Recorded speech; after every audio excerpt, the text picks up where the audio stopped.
जिस एआई की आप बात कर रहे हैं कि आप अपने रिश्तों को भूल जाएंगे, आप मनुष्यता को आपके अंदर जब संवेदना ही नहीं है तो फिर तो आप रोबोट बन गए। क्या नया लेकर आने वाले हैं, नई किताब? देखिए, इन दिनों मैं कुछ कहानियां बना रहा हूं और उनके लिखने में भी लगता है कि अगर काश इन्होंने कुछ किताबें पढ़ ली होती तो यही कविता किस रूप में सामने। तो हम कुछ और करते हो न करते हो, साहित्य संगीत कला की तरफ तो हम लोग आ ही जाते। कमाने के लिए मुझे करना होता तो मैं आलू की खेती करता। एक आलू में कितना सारा आलू हो जाता है। तो कब से आपने ये यात्रा शुरू की? 2013 में केरल की जो हाई स्कूल की पाठ्य पुस्तक है उसमें मैं पढ़ाया जाता हूँ। किसी स्कूल में तमिल, तेलुगु, मलयालम पढ़ाई जाती है। मैंने कहा वो तो नहीं पढ़ाई जाती है। बोला फिर आप हमारे स्कूलों में हिंदी क्यों पढ़ाना चाहते हैं? हमारे यहाँ अनुवाद को लेकर बहुत काम होता नहीं है इसके लिए, जबकि बड़ी बड़ी संस्थाएं हैं, लेकिन सभी कहानियों की पृष्ठभूमि मेरा अपना परिवेश ही है। जाहिर सी बात है, वो पहाड़ और अपना पर्वत प्रांतर है, वहीं के बिंब है। ये इंटरनेट का जमाना नहीं था, बाई पोस्ट आपको भेजना होता था, दिल्ली में अखबार छपता था। जितनी देर में तुम्हारा कार्टून पहुंचता है वहां, तब तक तो घटनाक्रम बदल जाता है, तो ये माध्यम तुम्हारे लिए ठीक नहीं है। नमस्कार, स्वागत है आप सभी का अमर उजाला डिजिटल की खास सीरीज लेखक और लेखनी में। आज हम आपको उत्तराखंड के जिस लेखक से मिलवाने वाले हैं, उनकी लेखनी में उत्तर भारत और दक्षिण भारत की संस्कृति का समागम दिखता है। हमारे साथ हैं वरिष्ठ साहित्यकार मुकेश नौटियाल जी। तो सर, बहुत बहुत स्वागत है आपका हमारे इस खास कार्यक्रम में। बहुत धन्यवाद, बहुत आभार आपका, अमर उजाला का, और आपका जो ये प्रोग्राम है लेखक और लेखनी, इसके सभी कर्ता धर्ताओं का, कि आपने मुझे इस मंच पर बातचीत करने का अवसर दिया। सर, आप लंबे समय से लिखते आ रहे हैं, आपकी साहित्यिक यात्रा के बारे में भी हम जानना चाहेंगे। कब से आपने लिखना शुरू किया, कैसे कैसे चैलेंजेस आपने फेस किए इस दौरान? देखिए, ठीक तो ये याद करना बड़ा मुश्किल सा है कि कब से लिखना शुरू किया होगा, लेकिन हम लोग जो पर्वत प्रांतर में रहते हैं, सुदूर पहाड़ों में रहते हैं, तो हम कुछ और करते हो न करते हो, साहित्य संगीत कला की तरफ तो हम लोग आ ही जाते हैं, क्योंकि उस तरह का परिवेश हमारे चारों तरफ होता है। सामने हिमालय होता है, घने जंगल होते हैं, नदियाँ होती हैं, तो वो जो परिवेश है वो आपके अंदर एक लेखक, एक कवि को तो वैसे ही जागृत कर ही देता है। मुझे लग रहा है मेरे साथ भी कुछ ऐसा ही हुआ होगा, और ठेठ बचपन के दिनों में मैंने हल्का फुल्का लिखना शुरू कर दिया था। बल्कि मैं अमर उजाला के मंच पे हूँ और आपके साथ ये शेयर करते हुए मुझे खुशी हो रही है कि अमर उजाला में एक कॉलम आता था संपादक के नाम चिट्ठियों का। मैं कह सकता हूँ कि वहाँ से मैंने लेखन शुरू किया। मैं वो चिट्ठियाँ भेजता था, वो अखबार में छपती थी, पूरे एड्रेस के साथ बाकायदा छपती थी। कब की बात होगी ये? मुझे लगता है मैं तब 6वीं 7वीं कक्षा में कहीं रहा हूँगा, और तात्कालिक विषयों पे, गांव की समस्याओं पे, और जो एक बचपने में आप लिख सकते हैं। लेकिन ये बड़ी बात है कि उस समय कैसे संपादक वो लोग थे, कितने गहरे लोग थे कि वो बाकायदा मेरी चिट्ठियों को बॉक्स में स्थान देते थे, और वहाँ से इस तरह से लिखना शुरू हुआ। फिर मेरी पहली कहानी जब मैं 14 साल का था, तब वापसी शीर्षक से वो कहानी दिल्ली की एक पत्रिका थी उसमें छपी थी, और तब इस तरह से धीरे धीरे करके लिखना वैसे डेवलप भी होता रहा, वैसे लिखता भी रहा। तो आपने उस दौरान क्या क्या चैलेंजेस फेस किए? आपको सपोर्ट कैसे मिला? घर से फ्रेंड्स भी होंगे आपके, उनसे कैसे सपोर्ट मिला? देखिए, वो ये जो साहित्य संगीत कला खेल वाले मामले हैं, अमूमन इसको हमारे, ख़ासकर जो हमारा समाज है और जो हम सामान्य वर्ग के लोग हैं, लोअर मिडिल क्लास और मिडिल क्लास के लोग, वो इनको बहुत महत्व, इससे हमारे यहाँ पढ़ाई ज़्यादा महत्व रखती है, और स्वाभाविक रूप से हमारे यहाँ भी पढ़ाई को ही महत्व दिया जाता था।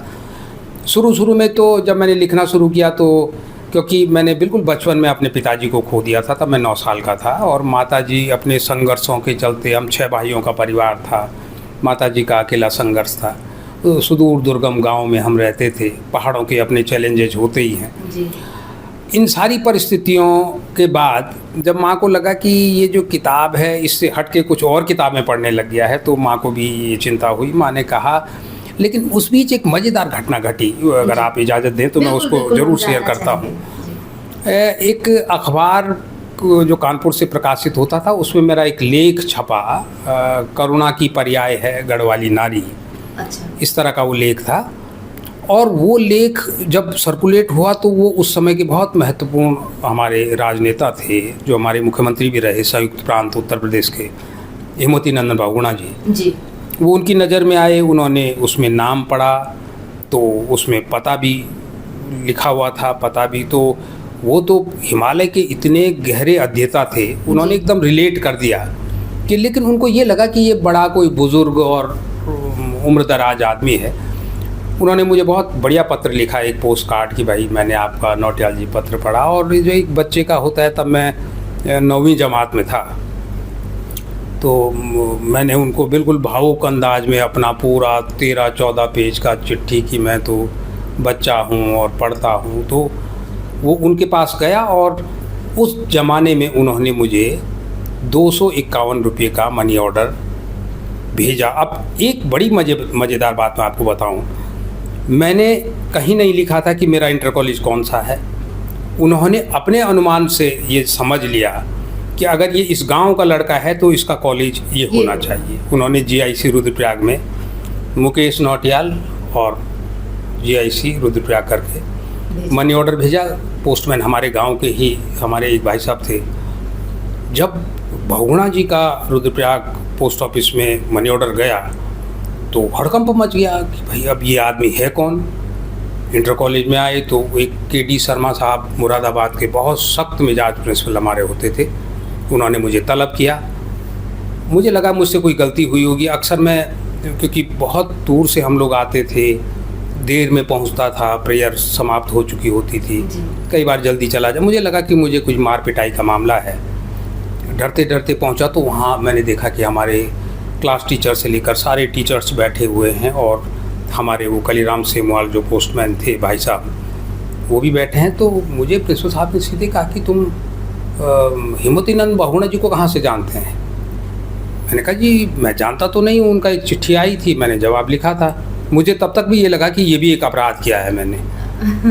उसके बाद वो सीधे उन्होंने मुझे गले लगाया और वो 251 रुपये तो मैंने ले लिए, वो उन्होंने हमारे भाई साहब ने डिलीवर कर दिए मुझे।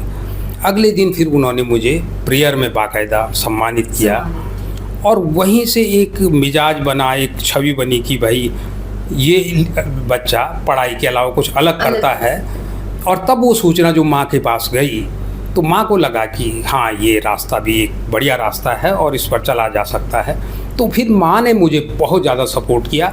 मेरे से बड़े मेरे भाई साहब थे कैलाश विस्मृत नाम से, वो भी कविताएं कहानियाँ लिखते थे, उन्होंने भी बड़ा सपोर्ट किया। फिर गांव और हमारा जो पूरा माहौल, हमारे गुरु लोग थे जो विद्यालय के लोग, और उन सभी ने सपोर्ट किया। और चैलेंजेस तो आते हैं, लेकिन कई बार इस तरह से भी रास्ते बनते हैं, वही रास्ता बना।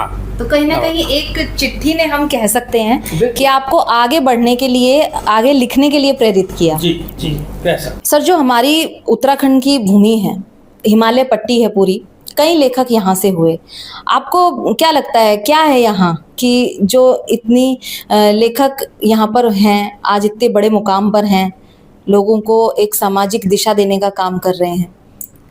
देखिए, हिमालय ने और जो भी पर्वत प्रांतर है, आपको जानकर आश्चर्य होगा कि हमारे जितने वेद और पुराने पुराण उपनिषद निकले हैं वो यही गुफाओं से तो निकले हैं, किसी महानगर से तो निकले नहीं हैं। तो जाहिर सी बात है वो पहाड़ों में तब भी इतनी उर्वरता थी, वो आज भी है। और जो मैंने आपसे कहा कि एक जो परिवेश है, हिमालय है, घने जंगल हैं, नदियाँ बह रही हैं, शांत वातावरण है, फ्लोरा फोना पंछी चहचहा रहे हैं, उसमें आप जिस एक उसमें एक मेंटल स्टेट आपकी जो बन जाती है, जाहिर सी बात है उसमें आप कविताएं लिखते हैं, कहानियां लिखते हैं, आपका चिंतन का जो पूरा दायरा है वो बढ़ जाता है। ये एक वजह है कि उत्तराखंड ने बहुत महत्वपूर्ण कहानीकार दिए हैं, खासकर हिंदी पट्टी को। तो सुमित्रा नंदन पंत से लेकर अगर आप बात शुरू करें तो उसके बाद गद्य में और कहानी में तो हमारे यहाँ अद्भुत लोग आए हैं, मनोहर श्याम जोशी से लेकर और शैलेश मटियानी से लेकर और विद्यासागर नौटियाल से लेकर तमाम पूरी एक, और लीलाधर जगुड़ी और बीरेन डंगवाल और इस तरह के तमाम कवि भी हमको मिले हैं। अतुल शर्मा हैं, जन कवि कहे जाते हैं, तमाम लोग हैं, पूरी एक फेहरिस्त है। दुर्भाग्यपूर्ण स्थिति थोड़ा ये है, जो मुझे लगता है कि ये एक मुफीद मंच है।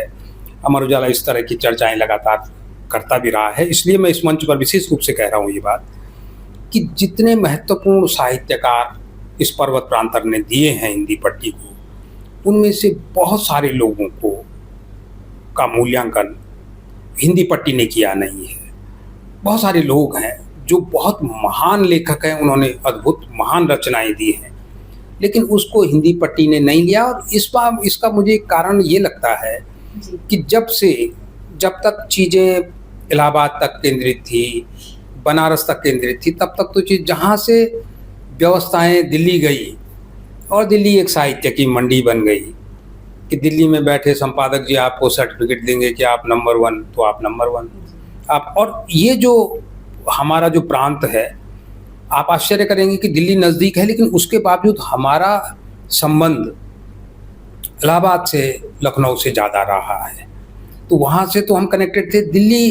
दिल्ली ने उनको उस तरह का महत्व दिया नहीं। और मुझे उम्मीद है कि आने वाले समय में इसका नोटिस लिया जाएगा। मोहन थपलियाल जैसे लोग, दयानंद अनंत जैसे लोग, जिन्होंने अद्भुत कहानियां लिखी हैं। आर्थिकी भी एक बड़ा मुद्दा हमेशा से रही है। शुरू में देखा जाता था पुराने जमाने में, इस वक्त तो अभी सोशल मीडिया भी आ गया है, तमाम प्लेटफॉर्म्स लोगों के पास हैं अपनी कहानी को, कविताओं को पेश करने के लिए। लेकिन उस वक्त देखा जाता था कि किताबें अगर कोई लिख रहा है तो कहते थे कि कमाएगा क्या, मतलब इससे कमाई कैसे होगी, जीवन यापन भी करना ही है, पहाड़ का क्षेत्र है, कमाई जरूरी है। तो आपको क्या लगता है कि कितना बदलाव आया है? देखिए, वैसे ईमानदारी से मैं कहूँ, कई बार लोग मेरे से भी ये पूछते हैं कि यार तुम लिखते क्यों हो, इससे कुछ मिलता तो है नहीं।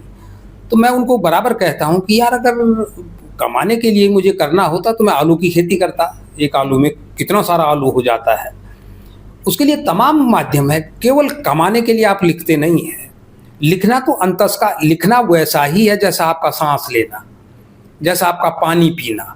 अगर आप लिखेंगे नहीं और आपके अंतस में गुबार है, आपके अंदर एक क्रिएटिविटी है, तो आप फट पड़ेंगे। तो साहित्य संगीत कला यही है। हमारे यहाँ इतने बड़े बड़े शास्त्रीय संगीत में महारथी हुए, उन्होंने कमाने के लिए तो नहीं किया। तो बहरहाल कमाई हमेशा से हमारे यहाँ ज़रूर अंग्रेजी में और उसमें ये सुविधा रही है कि वहाँ फुल टाइम लेखक रहे हैं। लेकिन इसका एक दूसरा नेगेटिव पक्ष ये है कि बहुत सारे लोग वो अपने जो जीविका उपार्जन है उसमें जब लगे, तो मुझे लगता है कि अगर उन्होंने 100% देना था तो वो 30%, 40% ही दे पाए, क्योंकि बाकी समय उनका जीविका ने ले लिया। ये अब हमारी हिंदी पट्टी को सोचना है। हमारे यहाँ पठनीयता का बड़ा संकट है। इसी देश में बंगाल भी तो है, आसाम भी है, वहाँ तो ये संकट नहीं है, वहाँ लोग किताबें पढ़ते हैं। हमारे यहाँ लोग बहुत कुछ कर लेते हैं, लोगों के पास अब पैसा भी है, तमाम वो उनके अपने सरोकार हैं, उसमें पैसा खर्च करते हैं, लेकिन किताबों पर हमारे यहाँ आज भी लाइब्रेरी का कोई कंसेप्ट नहीं है। आप इतने शानदार घर बनाते हैं, मैं अपने मित्रों को कहता हूँ कि उसमें एक कोना आप किताबों के लिए क्यों नहीं सुरक्षित कर देते। उसमें आपका स्विमिंग पूल से लेकर सब कुछ। जब आपके घर में किताबों की जगह है ही नहीं, तो वहाँ क्या विचार होगा, क्या चिंतन पद्धति होगी। ये थोड़ा सा हिंदी पट्टी के लोगों को सोचना है। अगर पाठक होंगे तो लेखक फुल टाइम लेखक भी होगा और फिर तब अच्छी रचनाएं भी हमको मिलेंगी। अब बहरहाल अभी तक तो ये स्थिति है कि केवल लेखन से आप जीविका नहीं चला सकते, बिल्कुल भी नहीं। अगर फुल टाइम लेखन से हमें अर्निंग हो तो कहीं ना कहीं और बेटर रिजल्ट हमें देखने के लिए मिल सकते हैं। सर, आपकी सबसे चर्चित किताब रही कालड़ी से केदार। इसमें आपने जो आदिगुरु शंकराचार्य हैं उनके जो जन्म स्थल है कालड़ी केरल में, वहां से और उनके निर्वाण स्थल यानी कि केदारनाथ धाम तक की यात्रा का पूरा वर्णन किया है, यात्रा वृतांत है आपका। तो थोड़ा सा इसके बारे में बताइए कि कैसे आपने लिखना शुरू किया इसको, किताब को, और कैसे आपको लगा कि मुझे इसके बारे में लिखना चाहिए। देखिए, इसके पीछे थोड़ा सा मैं विषयांतर करते हुए आपको बताऊं कि जब मैं बचपन में पढ़ता था प्राइमरी स्कूल में, तो मेरा स्कूल बद्रीनाथ राजमार्ग पर है, बिल्कुल लगा हुआ। तो हमारी दुनिया गांव से स्कूल, माने वो 10 किलोमीटर की रेंज में ही हमारी दुनिया थी। उससे बाहर क्या दुनिया है हम नहीं जानते थे। पहाड़ में उस समय ऐसी था। तो उस समय जब बद्रीनाथ के कपाट खुलते थे तो पैदल कई सारे यात्री वो एक तारा लेकर गाते हुए चलते थे। वो उनका खास वो दक्षिण भारतीय अंदाज में जो गाने का होता था, भजन गाते हुए। एक दिन मैंने वैसे वो जब उनका एक जत्था जा रहा था तो स्कूल से आते हुए छुट्टी के टाइम मैंने उनको पूछा कि आप लोग कहाँ से आते हैं। उन्होंने कहा हम तो केरल से आते हैं। कहाँ है केरल? तो उन्होंने कहा अरे वो तो बहुत दूर है, कोई ऐसा पहाड़ नहीं, वहाँ तो समुद्र है। तो समुद्र क्या होता है कि बहुत सारा पानी होता है। जिज्ञासा हुई जिज्ञासा तो फिर मुझे लगा वो कौन सी दुनिया है, क्योंकि मेरी दुनिया तो मुश्किल से 10 किलोमीटर की रेंज में थी तब। तो समुद्र कैसा होता है, इतना विराट जल राशि होती है और वहाँ से ये लोग यहाँ पैदल आते हैं। मैंने कहा कि आपके मम्मी या आपके पापा आपको आने देते हैं? तो उन्होंने कहा यार वो हमारे घर वालों ने तो हमको देवता की सेवा में अर्पित कर दिया है। उन साधुओं को लेकर तब मेरे मन में बहुत सहानुभूति पनपी, क्योंकि मैं अपनी माँ के बिना एक पल भी नहीं रह सकता था। और मुझे लगा कि ये कैसी माएँ होंगी जिन्होंने अपने बच्चों को वहाँ इतने दूर दुर्गम इलाके से इतना माने दुर्गम पहाड़ों में भेज दिया।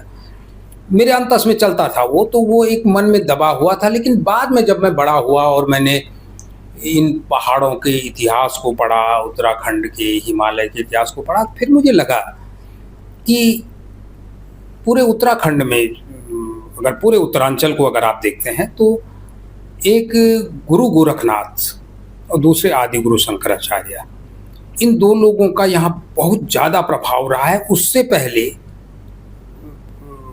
गौतम बुद्ध का बुद्धिज़्म यहाँ बहुत तेज़ी से, उनके आने से पहले बहुत तेज़ी से बुद्धिज़्म यहाँ फैला था। तो इन 2-3 लोगों का बड़ा महत्वपूर्ण यहाँ वो रहा। तो वही सब करते करते मेरा मन हुआ कि मैं दक्षिण भारत जाऊं और दक्षिण भारत गया, आदि गुरु के गांव गया, उनकी समाधि स्थल पर गया। और अचानक मुझे लगा, मैंने कहा कालड़ी इतना दूर एक गांव, वहाँ से एक आदमी, एक युवा पैदल चल के वहाँ हिमालय तक पहुँचा। उस समय बेहद कम उम्र थी उनकी, शायद कुल 32 साल तो आदि गुरु जी है कुल जी। तो 32 साल में भारत के चारों कोनों पे 4 पिलर उन्होंने स्थापित किए। और आप आश्चर्य करेंगे कि उन्होंने जो पिलर स्थापित किए उसी में हमारा आज का भारत का नक्शा बनता है। उससे कुछ आगे नहीं, कुछ पीछे नहीं। तो कितने दूरदर्शी वो रहे होंगे। लेकिन तब मुझे लगा कि मुझे एक दक्षिण को उत्तर से जो, और थोड़ा एक कन्फ्यूजन भी था। हम उत्तर भारत के लोग दक्षिण के बारे में कुछ नहीं जानते, दक्षिण भारत के लोग उत्तर भारत के बारे में कुछ नहीं जानते, बल्कि नहीं जानते यहाँ तक तो ठीक था, कई तरह के कन्फ्यूजन भी हैं। हम सोचते हैं कि वो ऐसे हैं, इनको लगता है कि ये ऐसे हैं। एक जो गैप है एक देश में, एक संस्कृति में, कल्चर अलग है, कल्चर अलग है। लेकिन आप आश्चर्य कैसे मान सकते हैं कल्चर अलग है? बद्रीनाथ के रावल आज भी दक्षिण भारत के हैं। केदारनाथ धाम के जो वो लिंगायत समुदाय के पुजारी हैं। आप आश्चर्य करेंगे कि हमारी केदार वैली में कई गांव ऐसे हैं जहां दक्षिण भारत की परंपराएं आज भी फॉलो की जाती हैं। वो आपके पहाड़ की परंपराओं को नहीं फॉलो करते हैं। ऐसी दक्षिण भारत में बहुत कुछ ऐसा है जो उत्तर भारत से मिलता है। आदि गुरु जरूर इसके एक सूत्र बने कि उन्होंने दक्षिण का जो ठेठ समुद्र तटीय इलाका था, उस इलाके को हिमालय के ठेठ उत्तर जो हिमाच्छादित इलाका है उससे जोड़ा। और एक जो मुझे लगता है कि आदि गुरु को कहीं ना कहीं ये लगा होगा कि अगर यहाँ पर मैं भगवान बद्री विशाल को स्थापित नहीं करूँगा तो दक्षिण भारत का आदमी यहाँ तक नहीं चल के आएगा। हाँ। यहाँ का आदमी, और इसीलिए उन्होंने वो जब स्थापित किया तो आज पूरी दुनिया आ रही है ना बद्रीनाथ। तो मेरे मन में थे ये सारी चीज़ें, और मैं उनके प्रति बड़ा कृतार्थ भी हुआ कि अगर आदि गुरु नहीं आए होते 8वीं सदी में तो ये हिमालय का क्षेत्र कितना समय लेता बाकी दुनिया के साथ जुड़ने में। उस दौर में अभी पिछले सालों में हमने देखा है कि आपको आर्मी के चीफ यहाँ से मिल रहे हैं, राष्ट्रीय सुरक्षा सलाहकार यहाँ से मिल रहे हैं, तमाम बड़े बड़े। लेकिन मैं सोचता हूँ कि अगर आदि गुरु नहीं आए होते तो क्या हमारे यहाँ शिक्षा का ये स्तर होता, या सीधी सी बात है आपको अपना स्तर बढ़ाने के लिए शेष दुनिया से जुड़ना होता है। हमारे पास जुड़ने का एक ही तरीका था कि आपके पास कुछ ऐसे धार्मिक स्थल हों, कुछ ऐसे आस्था स्थल हों। आदि गुरु शंकराचार्य ने काम किया और इस किताब के बहाने मैंने उनके उसी पक्ष को उद्घाटित किया है। तो आपने जब ये मन में विचार बना लिया कि मुझे यहाँ जो दक्षिण भारत है और उत्तर भारत है उसकी संस्कृति को कहीं ना कहीं दिखाना है, लोग उसे जाने जिससे, तो कब से आपने ये यात्रा शुरू की? 2013 में मैंने दक्षिण भारत की अपनी पहली यात्रा की थी, और उससे पहले मैं आपको ये भी बता दूं कि वहाँ केरल की जो हाई स्कूल की पाठ्य पुस्तक है उसमें मैं पढ़ाया जाता हूँ, और उसमें मेरा एक पाठ है बसंत मेरे गांव का। वो मेरे गांव के बसंत की बात है, वो अच्छा। केरल के बच्चे पढ़ रहे हैं जी हमारे यहाँ फूलदेई होती है जी जी। तो फूलदेई के त्योहार पे ही वो पाठ है, और उस समय से वो किताब कई बार रिवाइज हो गई, लेकिन वो पाठ रिवाइज नहीं हुआ, वो एज इट इज चल रहा है। तो वहाँ के कुछ टीचर से मेरा संबंध था, वहाँ के शिक्षा विभाग से। उन्होंने बीच में बुलाया भी, किन्हीं कारणों से मैं नहीं जा पाया। लेकिन इस किताब को लिखने के लिए सबसे पहले मुझे आदि गुरु के गांव जाना था, कालड़ी। 2013 में मैं गया। फिर उसके बाद परिस्थितियाँ कुछ ऐसी बनी कि एक यात्रा में मेरे को जितना इनपुट मिला मुझे, उतना तो मैंने अपने पास ले लिया। लेकिन फिर दक्षिण भारत को समझने के लिए मुझे तमिलनाडु भी जाना था, मुझे कर्नाटका भी जाना था, और उस दरमियान कुछ स्थितियाँ ऐसी बनी कि मैं नहीं जा पाया। और 2018 में एक बड़े संतरास से मैं गुजरा। मुझे एक जिसको हृदयाघात आप कहते हैं। तो जब हॉस्पिटल में मैं था तो मैंने डॉक्टर को वही कहा था, मैंने कहा कि अगर मैं यहाँ से बाहर निकलूँगा तो सबसे पहले दक्षिण भारत जाऊँगा, मेरा वो प्रोजेक्ट अधूरा है आदि गुरु शंकराचार्य वाला। और उन्होंने, डॉक्टर ने बड़ी मेहनत की, उन्होंने मुझे बाहर निकाला। फिर उसके बाद तुरंत मैं गया, और उसके बाद तब उस समय मैंने पूरा तमिलनाडु और कर्नाटका वाला पूरा इलाका, दुर्गम दूरस्थ इलाकों में मैं गया। और आप कालड़ी से केदार जब पढ़ेंगे तो आप आश्चर्य करेंगे कि मैं किसी यूनिवर्सिटी के प्रोफेसर के पास नहीं गया। मेरे गाइड तो टैक्सी ड्राइवर रहे, गांव के लोग जो नारियल बेचने वाले, उनसे भाई तुम्हारे गांव की कहानी क्या है। एक जगह पर मैं गया, त्रिशूर एक जगह है, वहाँ पर मुझे एक स्कूल में गुरुजी मिले। मैंने उनको पूछा, मैंने कहा गुरुजी आपको हिंदी से क्यों प्रॉब्लम है? तमिलनाडु की बात है। अच्छा। तो उन्होंने कहा मुझे, हमें तो कोई प्रॉब्लम नहीं है। तो मैंने कहा हमारे यहाँ हिंदी अखबार तो बोलते हैं कि आपको प्रॉब्लम है, आप भाषा को लेकर कई बार हिंदी के पोस्टर फाड़ते हैं। कहा नहीं, वो ठीक है, वो हम फाड़ते हैं, लेकिन हमें प्रॉब्लम नहीं है। आपको क्यों प्रॉब्लम है दक्षिण भारत की भाषाओं से? मैंने कहा हमको तो कोई समस्या नहीं है। उन्होंने मुझे एक बड़े पते की बात कही। उन्होंने कहा आपकी किसी विश्वविद्यालय में, किसी स्कूल में तमिल, तेलुगु, मलयालम पढ़ाई जाती है? मैंने कहा वो तो नहीं पढ़ाई जाती है। बोला फिर आप हमारे स्कूलों में हिंदी क्यों पढ़ाना चाहते हैं? ये भाषाएं तो संगमकालीन भाषाएं हैं, हजार साल पुरानी भाषाएं हैं, इनको तो आप जानना नहीं चाहते। आप चाहते हैं कि हिंदी को हम बोले, आप हमारी भाषाएं बोलिए, हम आपकी भाषा बोलेंगे, क्या समस्या है? कितनी बड़ी बात उन टीचर ने मेरे को बताई। तो इस तरह से छोटे छोटे जो इनपुट आए वही इस किताब में दर्ज हुए। और चैलेंजेज इसमें रही, चैलेंजेज ये रहे कि एक तो मेरे पास किसी तरह का कोई वित्तीय सहायता कहीं से नहीं थी, तो मुझे अपने पॉकेट से ही जब आप लगाते हैं, तो लंबी यात्राएं थी, दुर्गम दूरस्थ गाँव में जाना था। घर वालों का भी थोड़ा दबाव रहता ही है कि यार भाई इन सब कामों के लिए थोड़ी है ये पैसा, तो वो भी थोड़ा नाराज थे। लेकिन मन में था कि ये बनाना है। मुझे था कि मैं, और ये जब तक मैं ऑथेंटिक जानकारी नहीं लेता तब तक वहाँ के बारे में कुछ, क्योंकि भाई आपको दक्षिण से उत्तर को कनेक्ट करना है। उत्तर भारत को तो मैं समझा हुआ हूँ, दक्षिण भारत को समझने के लिए मुझे बहुत ज़रूरी था कि वहाँ का जो बिल्कुल सीमांत आदमी है, मैं मछुआरों से मिला जी। और उनके परिवारों में गया, उनके गाँव में गया, उनको समझा। ये भी देखा कि वहाँ आदि गुरु का कितना प्रभाव है आज भी, क्योंकि हमारे यहाँ तो आदि गुरु की वजह से सारी चीज़ें चल रही हैं, चाहे बद्रीनाथ, केदारनाथ आप देखते हैं, तमाम चीज़। लेकिन क्या दक्षिण भारत में भी ऐसा है? वहाँ लोग तो, वो सारे जो इनपुट्स मुझे मिले उससे एक दृष्टि मिली, और वही मैंने इस किताब में देने की कोशिश की है।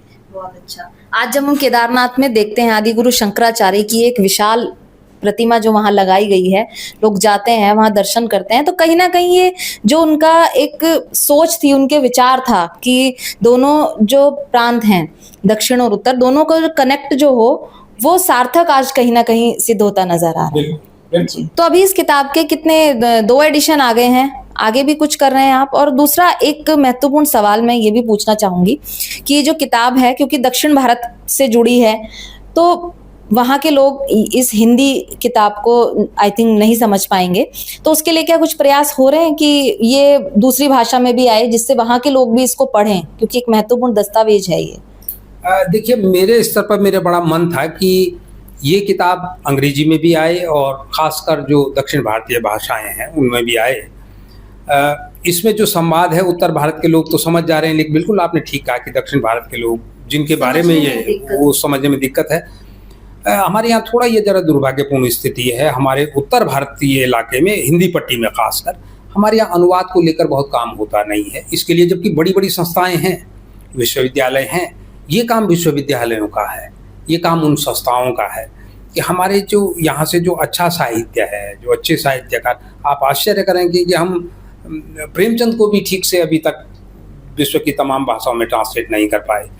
वो ट्रांसलेशन के काम होनी चाहिए, इस तरह की हमारे पास संस्थाएं होती, जबकि दक्षिण भारत में इस तरह की संस्थाएं, उन्होंने उत्तर भारत के साहित्य को वहाँ पर बाकायदा ट्रांसलेट किया है। और वहाँ पर हिंदी के वो उसके राजनीतिक बहस में हम नहीं पढ़ते, पर वहाँ पर हिंदी को लेकर भी ऐसा नहीं है। मैं स्कूलों में गया हूँ, मेरे को कहीं महसूस नहीं हुआ कि वहाँ पर हिंदी में संवाद करने में कोई समस्या है। ये ट्रांसलेशन का काम उनको करना चाहिए। बहरहाल इसके 2 संस्करण तो आ गए हैं, लेकिन अभी तक ट्रांसलेशन पर विचार तो लगातार हो रहा है, लेकिन कोई ट्रांसलेटेड फॉर्म में ये न तो किसी दक्षिण भारतीय भाषा में आ पाई, नहीं अंग्रेजी में आ पाई। मैं अपने स्तर पे प्रयास करूंगा, अगर कुछ बना तो देखते हैं। आपकी कई और किताबें भी आई जो हिमालय से जुड़ी रही, हिमालय की कहानियां हैं, धम्मचक्र के उस पार आपकी एक किताब आई थी, और ये सीमांत लोक की कहानियां, ये भी बहुत, क्योंकि यहाँ पर है दूरस्थ जो इलाके हैं उसमें भी अपनी अपनी सबकी कहानियां हैं, तो कैसे आपने क्या क्या इसके बारे में थोड़ा सा बताइए। देखिए, मेरी कहानियों का मैंने कहा कि 14 साल की उम्र से मैंने लिखना शुरू किया था। अब तक मुझे खुद भी याद नहीं कि कितनी कहानियाँ लिखी होंगी, लेकिन सभी कहानियों की पृष्ठभूमि मेरा अपना परिवेश ही है। जाहिर सी बात है, वो पहाड़ और अपना पर्वत प्रांतर है, वहीं के बिंब हैं। उन बिंबों को कथा में लाने के लिए आपको एक खास तरह का शिल्प विकसित करना होता है, उस पर मैंने काम किया और अब वो कहानियाँ धीरे धीरे आई हैं। हिमालय की कहानियाँ जो आप संग्रह की बात कर रहे हैं, इसमें जो बच्चों और किशोरों के स्तर की कहानियाँ थी वो संग्रहित हुई हैं। सीमांत लोक की कहानियाँ हाल में ही ये काव्यांश प्रकाशन से ये किताब आई है, और इसमें भी कुछ नए मिजाज की कहानियाँ हैं जो कि बच्चों और किशोरों को ही, क्योंकि हमारे पास पठनीयता का संकट है, हमारे जो यूथ है, हमारी जो युवा पीढ़ी है वो नहीं पढ़ पा रहे हैं, तो कोशिश है कि वो किसी तरह से कहानियों की तरफ आएँ, साहित्य की तरफ आएँ। धम्मचक्र के उस पार प्रौढ़ लोगों की कहानियाँ हैं, और इसमें जो कहानियाँ संकलित हैं वो ये हिंदी की जो स्थापित पत्रिकाएं हैं उनमें पहले से प्रकाशित हैं। ये सभी कहानियाँ आकाशवाणी पर प्रसारित हैं। इनमें से 3 कहानियाँ ऐसी हैं जिन पर आकाशवाणी ने बाकायदा नाटक बनाए हैं। अच्छा। और धम्मचक्र के उस पार में ही 2-3 कहानियाँ ऐसी हैं जिन पर रंगमंच में लोगों ने जिन कहानियों को उस रूप में, नाटक के रूप में ढाला है।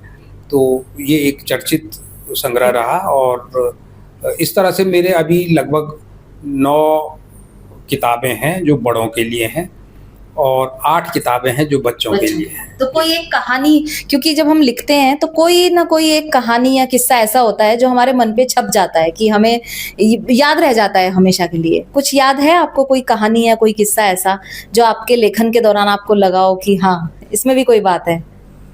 देखिए, कोई भी लेखक, हर आदमी के पास कहानियां हैं, और इनमें ये जो संग्रह आप गिना रहे हैं तमाम दूसरे संग्रह हैं। मैं ये दावा करूं कि ये मेरी कहानियां, सच बात ये मेरी कहानियां नहीं हैं। कुछ आपने बताया, कुछ उन्होंने बताया, कुछ तीसरे ने बताया, इस तरह से लेखक इनपुट लेता है।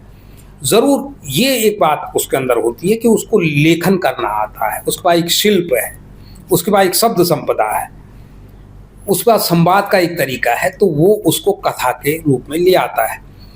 अब मैं एक छोटा सा प्रसंग आपको बताऊं। मेरे एक मित्र हैं, ये साल 1994-95 की बात होगी, श्रीनगर में हम लोग थे। उन्होंने, वो गांव से आए, बड़े दुखी मन से आए। उन्होंने कहा यार मेरे तो एक चाचा जी हैं, उनकी पत्नी को भालू ने घायल किया। उनका छोटा बच्चा था, 2 साल का बच्चा। वो जब उनकी चाची घर गई, जब भालू तो यहाँ से वार करता है ना, वो तो नाखून से जी। बहुत, हमारे यहाँ पहाड़ों में आपको कई बीभत्स चेहरे मिलेंगे जो तो जन्मजात वैसे नहीं है, वो भालू के घायल किए हुए चेहरे हैं। वैसे वो पूरी तरह बीभत्स हो गया और शक्ल, तो जब वो घर गई तो बच्चा अपनी माँ को पहचान नहीं पाया। वो माँ बच्चे को बुला रही है, बच्चा उससे डर के बाहर भाग रहा है, दूर भाग रहा है। इससे बड़ी वेदना कोई हो नहीं सकती। जी। मैं बड़ा हर्ट हुआ और मैंने उसी रात वो कहानी लिख दी। आपको ध्यान होगा एक पत्रिका हमारे ज़माने में आती थी, सरिता। सरिता। तो मैंने सरिता को कहानी भेजी, वो सरिता में छप गई। अभी हमारे जो मित्र हैं वो कहानी सुना के, अपना बिहार में थे वो उस समय पोस्टेड, वो बिहार चले गए। वो मुजफ्फरनगर में, मुजफ्फरपुर एक जगह है, वहाँ उन्होंने रेलवे स्टेशन पे सरिता ली। अब अपनी यात्रा में वो पढ़ने लगे। जब उन्होंने कहानी पूरी पढ़ ली तो उनको समझ में आया कि यार तो मेरे गांव की कहानी है, यार मेरी चाची की कहानी है। तब उन्होंने लेखक को टटोला, तो पता चला कि ये भाई साहब तो वही थे जिनको मैं उस दिन कहानी सुना रहा। तो ये कहानी मेरी नहीं थी, ये कहानी उन मित्र की थी। तो बात ये होती है कि कहानी, आपके अंदर चेतना होनी चाहिए, आपके अंदर संवेदना होनी चाहिए, आपके अंदर मनुष्यता होनी चाहिए। क्या आप अगर एक बच्चे को देख रहे हैं, भूखे बच्चे को, तो आपके अंदर एक अंतस में एक पीड़ा उठे, तो निश्चित रूप से आप उसको कहानी के रूप में लिखेंगे, कविता के रूप में लिखेंगे, उसकी पेंटिंग बनाएंगे, या आपके अंदर से कोई गीत ही फूट पड़ेगा। लेकिन अगर आपके अंदर कुछ है, कुलबुला रहा है, तो वो बाहर फूटेगा, वो किसी भी रूप में फूटे, उससे कोई फर्क नहीं पड़ता। आपने पेंटिंग की बात की, आप कार्टून भी बनाते थे, कार्टूनिस्ट भी रहे आप, तो वो कैसे आया मन में? देखिए, दरअसल मैंने शुरुआत कार्टूनिंग से ही की थी।